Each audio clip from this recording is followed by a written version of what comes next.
Hey guys, welcome back to the channel. This is how to add a cover to Gumroad.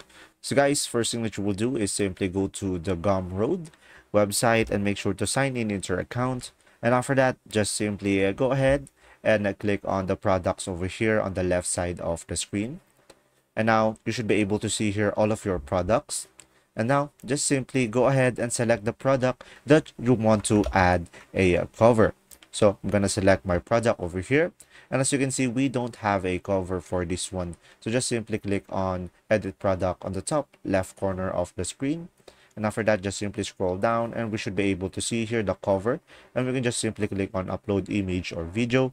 So you can go for external link or computer files. I'm going to go for my computer files and just simply select my mobile background template and click on open. And after that, I can just simply click on the save changes over here on the top right.